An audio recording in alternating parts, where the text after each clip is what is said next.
family Euro trip this year, but hey, we're still here. We're holding it down with Simply Sessions. We've got Nico back to give us all of the tasty tidbits of Bitcoin related news this week, and I'm also going to keep you updated with all the new tech stuff. So let's get this thing going.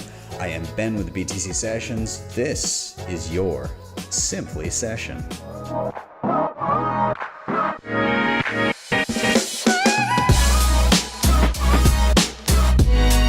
HODL the Bitcoin. Before we dive in, quick shout out to sponsors of the show, HodlHodl.com. If you are buying Bitcoin and you've got a few priorities in mind, like peer-to-peer trading, instant self-custody, and no KYC, this is the place to be. Really simple. Sign up with nothing more than an email address, scroll down, choose a currency, a payment method, and an amount, and start viewing offers immediately. They also have a peer-to-peer lending platform in which nothing is ever rehypothecated. Check them out, HodlHodl.com. Link is down below.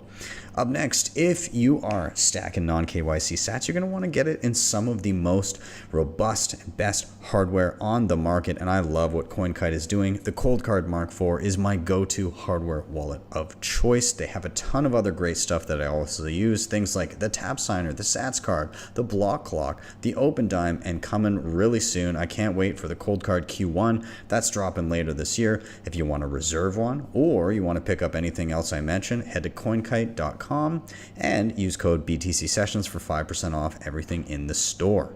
Now, we all know that backups, of course, are important, and Seedor, with its unique disk and capsule design, has you covered. They're one of the most robust options in terms of steel backups on the market today.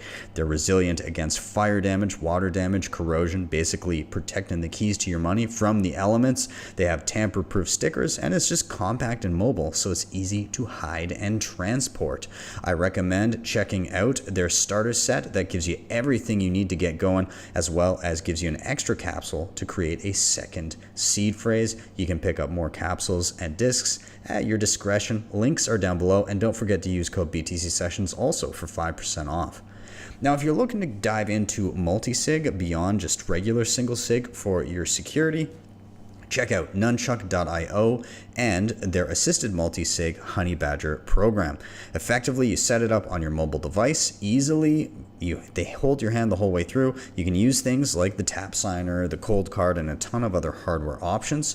They also have baked-in inheritance planning, so your sats get to your next of kin if anything should happen to you. And my favorite thing, it's non-KYC. You don't need to give up your personal information to set it up and have it work for you. Check it out, Nunchuk.io. And finally, Start9, your sovereign computing solution. These guys are killing it. This is what I'm running my full Bitcoin stack on. So what do they do? Plug and play devices that you can run your entire Bitcoin stack and a whole bunch of other stuff. You can run Bitcoin Core, your Lightning node, mempool.space, a bunch of other stuff. You can also host your own data, files, passwords, photos. You can host even Noster relays and Noster clients.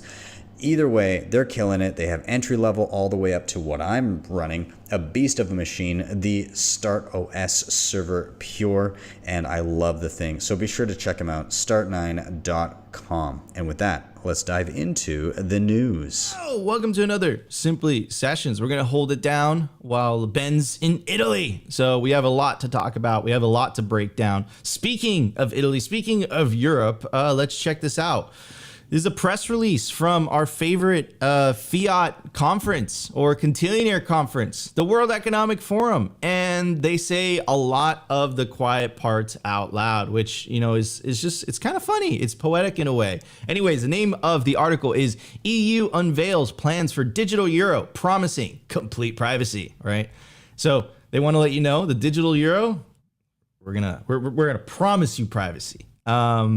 And then it's funny because the article literally starts with move over crypto, right? So like you could tell why they're saying privacy and why they're telling you. It's like they literally want to maintain their monopoly on money. That's what this is all about, right? And they're trying to tell everybody, hey, our money could be private as well.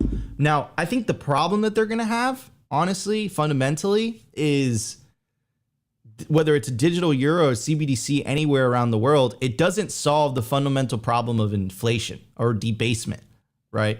So I don't know how they're going to plan to explain that away. And I really think that the way that they're going to try to do that is through regulation, right? And limits, right? And they're going to try to KYC, Bitcoin wallets. They're going to try to set arbitrary limits of $1,000 transactions. You can only send so much money to an exchange every month, right? So it's just interesting stuff. Anyways, the European Commission has unveiled a legal framework that paves the way for the introduction of an electronic currency across the 20 member states that use the euro. The European Central Bank is tasked with securing the nuts and bolts of the digital euro, which could complement cash and be launched as soon as 2027. So it's interesting, right? So all the fears are trying to address. This isn't replacing cash. This is going to complement cash. Privacy? No, we got you on privacy. Crypto? You don't need crypto. Crypto, move over. This is digital. Christine Lagarde approved digital currency. We got your back. And take a look at the pitch.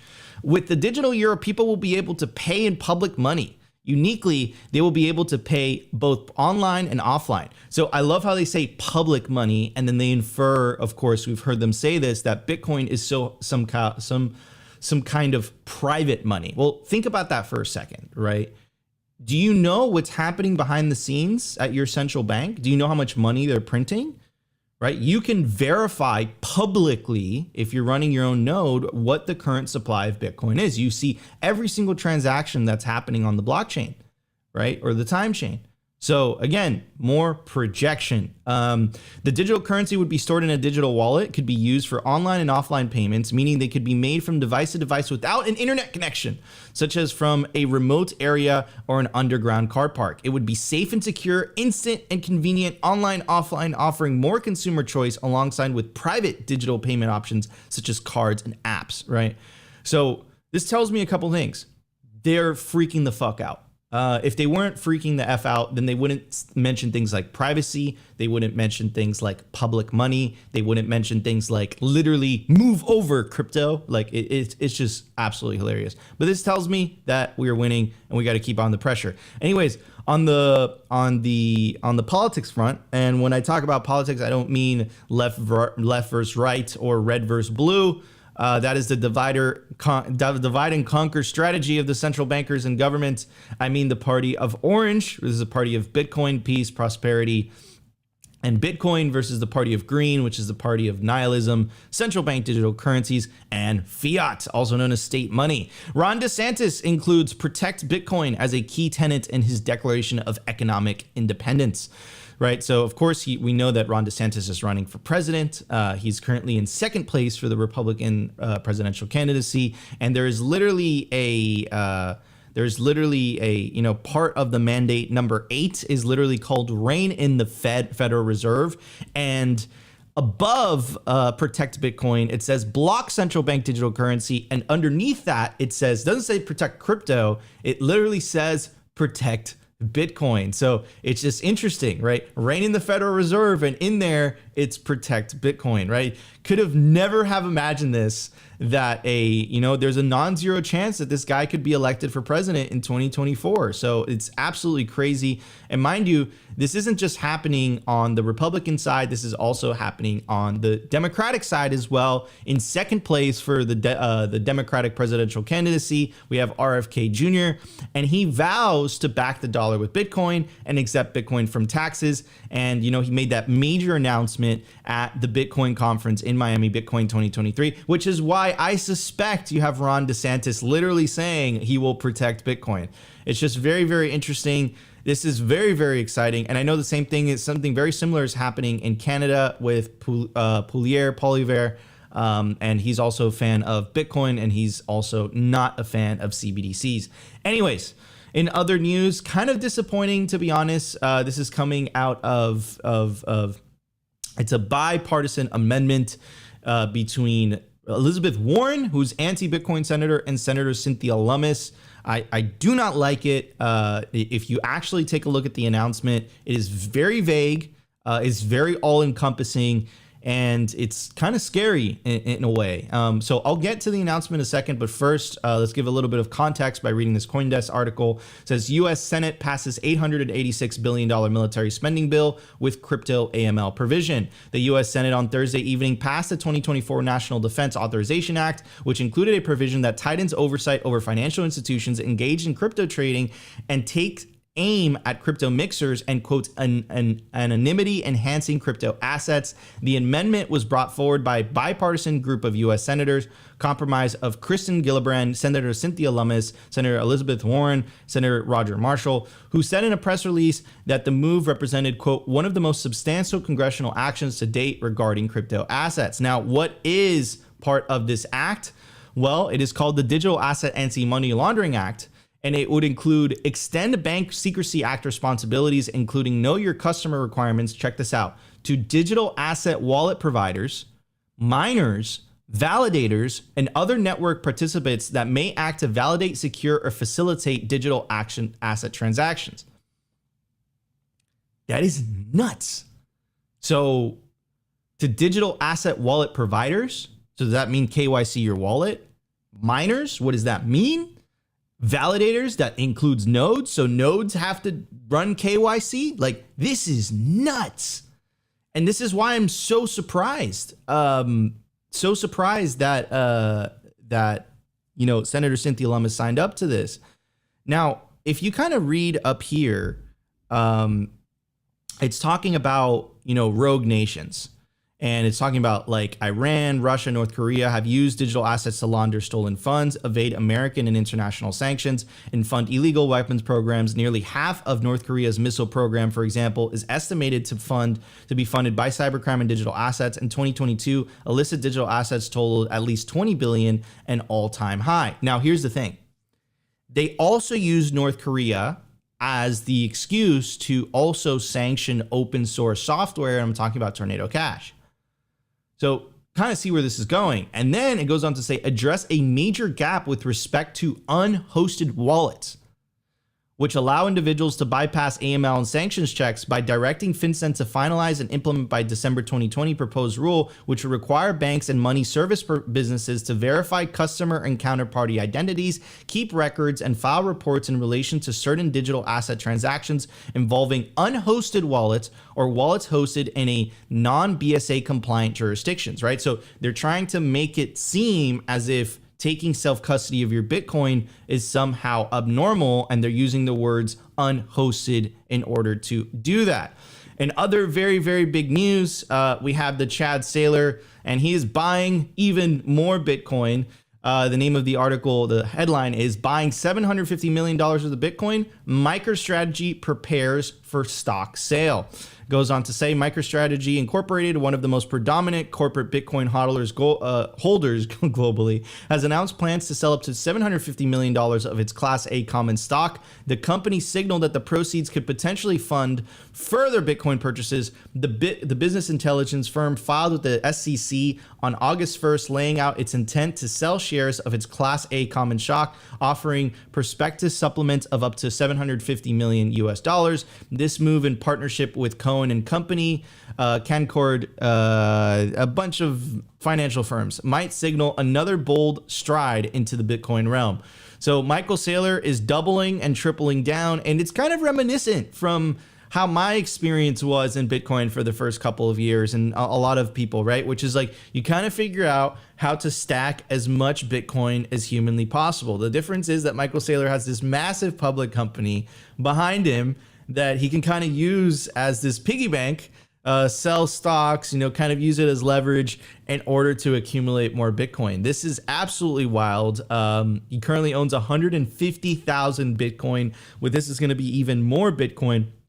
And what's happening also is you have BlackRock and you have Fidelity behind the scenes. They're getting involved. So this is very, very exciting times on the political front. It's interesting, right? You have the party of orange versus the party of green. You kind of see that war happening. But a lot of these things moving very, very quickly. Anyways, guys, this was your Simply Sessions. I will see you next week. Peace out. Take care, Ben. All right, guys. Kudos to Nico holding down the fort while we are abroad. We're still making it happen. Can't wait to get home and touch them tips. But let's dive into the tech updates. Blockstream Jade, brand new update, and it apparently, and I will be doing a video on this, I was waiting on this drop to do a new tutorial on the Blockstream Jade because apparently it makes the whole flow of using the thing air-gapped just so much easier. So anyways, here's their little Twitter thread. So help celebrate the achievement of Blockstream Jade reaching escape velocity and download Jade version 1.0.21. This release solidifies Jade's place as one of the most secure, user-friendly, free open source Bitcoin-only hardware wallets available. UX major improvements including better navigation and readability on Jade, more intuitive seed QR scanning flows, direct links to Bitcoin self-custody help content.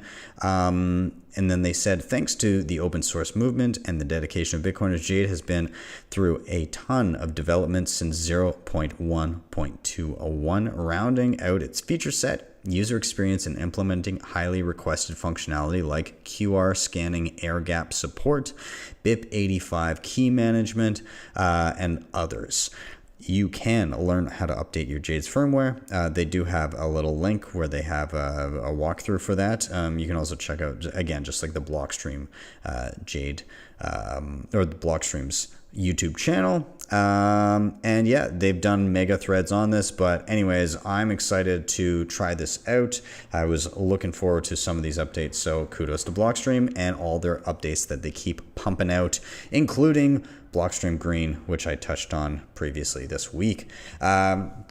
Also, Bitcoin Bolt Ring. I previously covered this. I did a tutorial. I picked this up while I was in Prague, but they didn't have any availability yet. They hadn't started selling them. Well, they dropped them now. So if you saw that previous Bolt Ring tutorial that I did, if you're unfamiliar, this is an NFC ring that you can link to a Lightning wallet and then do one-tap payments and tips and things like that.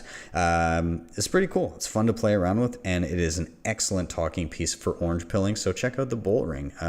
What is their website? bolt-ring.com. Oh, well, that's a fun surprise. Anyways, they put a little walkthrough of mine at the bottom of this. Thanks, guys, at No Bullshit Bitcoin. I appreciate that. How kind of you. Moving on. Envoy Wallet. This has to do with Foundation Passport. They have a new update for their Envoy Wallet in which you can redeem Azteco vouchers with a single QR scan. If you're unsure what those are, basically vouchers you go and purchase at various corner stores around the world, and you can basically redeem those dollars or whatever currency you're using to purchase Bitcoin directly. And I guess this is integrated into their app now. So it says, in this version of Envoy, we've implemented the ability to redeem Azteco vouchers with a single QR scan in Envoy directly to your mobile wallet, added the ability to cycle through units by tapping on amounts, and the ability to update Founders Edition devices directly from Envoy, and focus heavily on refining user experience. Anyways, I thought the Azteco thing was kind of cool, and yeah, love to see these types of integrations. Moving on, shout out to Peach Bitcoin. They're a KYC-free peer-to-peer Bitcoin marketplace operating in Europe. The open beta is now available on Android and iOS. I have not yet tried it, but I've heard some good things. Most requested feature, filter your offers based on premium and receive push notifications based on those parameters. And now also swap Lightning sats for on-chain sats with your peers. We do not take any fee for this, but you have to pay the on-chain networks fee. And then also German language. Anyways, check it out. Let me know. Do you like Peach? Are you in the UK? Or are you in Europe? Let me know how it is. Let's keep going. Stemster. You can create, connect, and collaborate on music via Noster. Love to see all the stuff coming out on Noster. There's no shortage of innovation. Basically, it says here, we designed Stemster to be the place where music can be freely downloaded, remixed, and shared with others. We've been in early access for a few months, and we've seen something amazing happening and have absolutely been blown away. If you're someone who always wanted to sing, rap, recite poetry, or just add some fun sounds to your favorite music, this is the place to do it. Remix what you love on Stemster and share your beautiful talents with the world. Stemster launched with a micro subscription model, the Stemster Share Pass, including the Stemster Share Pass, a daily, weekly, or monthly pass that unlocks unlimited sharing of music, commenting, and reposting on Stemster. And you can see, pretty cheap, 1,000 sats up to 13,000, basically a few bucks. Anyways, cool to see more stuff coming out on Noster. And speaking of which, Albee, which is a browser extension I use all the time, it's right up here. It's linked to my voltage node. Nonetheless, Albee extension version 3.0.0, mnemonic master seed for Bitcoin, Noster, and LN URL auth keys. Albee is a Bitcoin Lightning and Noster browser extension that connects different wallet interfaces, including personal nodes. It lets users manage their payments and authentication flows on the web. So, what's new? It introduces a mnemonic master seed to derive Noster and LN URL keys. What does that mean? It means you have a singular seed, 12, 24 word seed, whatever it is. And from that, you can derive your Noster keys or derive your Bitcoin private keys. So you have like a master or a parent key, and then you can create child keys, one of which could be your Noster private key. So that's pretty awesome. Good to see that. Moving on, Blink. I previously covered this. Now, side note, this is a custodial Lightning wallet, but it is like a good tool, again, for small amounts. I thought the flow of it was pretty good. Anyways, they just added a new feature, which is LN URL pay codes. And basically what that is, it's a static QR code that anybody can scan with a Lightning wallet and send payments to. So you could literally print this out on a piece of paper and somebody could pay you a Lightning payment at any point. It's not like having to have an invoice every single time. It's just as useful as having a Lightning address, which they also offer, but it's just a static QR code anyone can scan.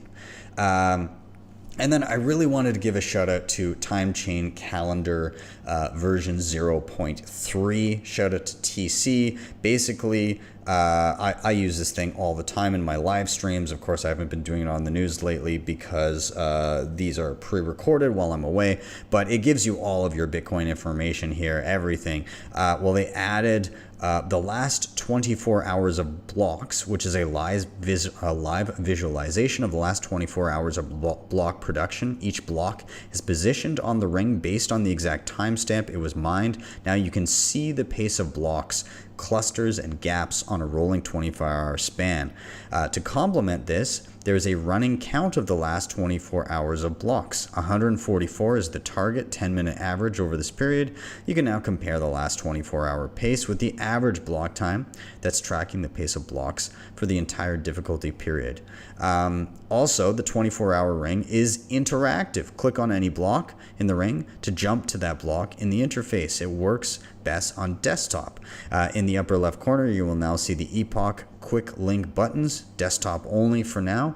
Jump to the beginning of each halving epoch to see the date and supply issuance milestones. Click on the fifth button for a shortcut wizard and the estimation of the upcoming halving. For more info on upcoming halvings, check the next halving data in the new sidebar.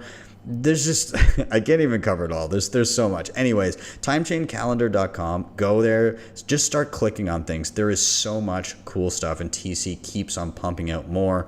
And I gotta hand it to the guy. He's working like an absolute beast on this, and it's such a cool tool. So check it out. And I really wanted to give a shout out to this. Crypto Cloaks created a giant Bitcoin chain and put it around the Wall Street Bull's neck.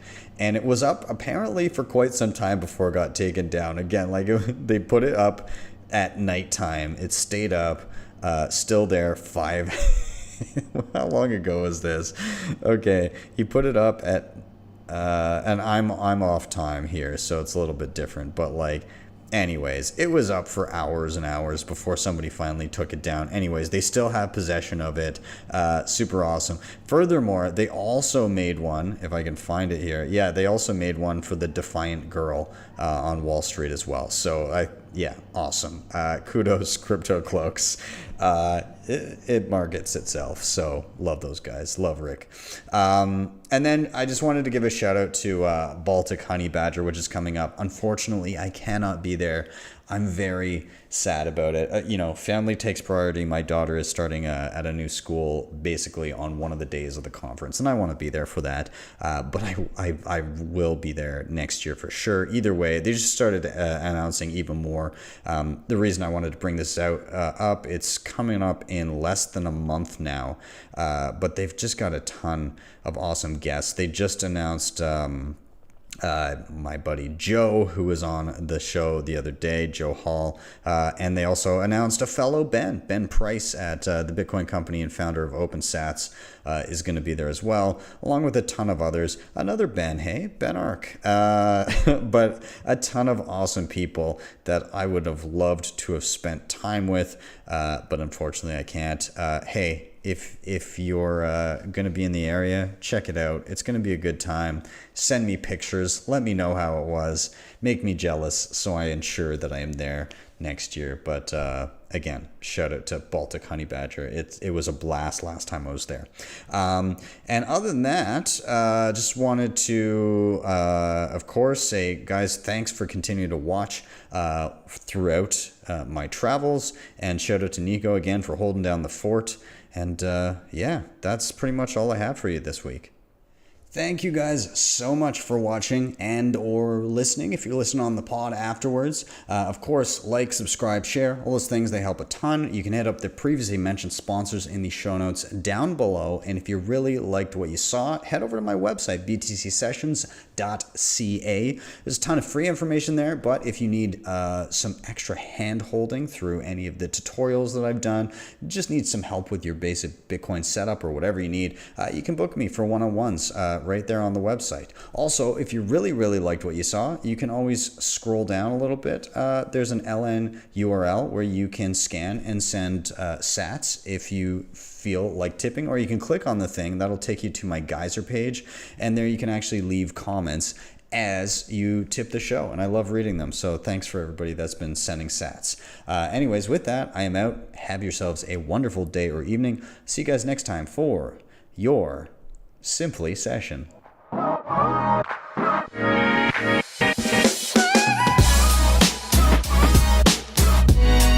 HodlHodl the Bitcoin.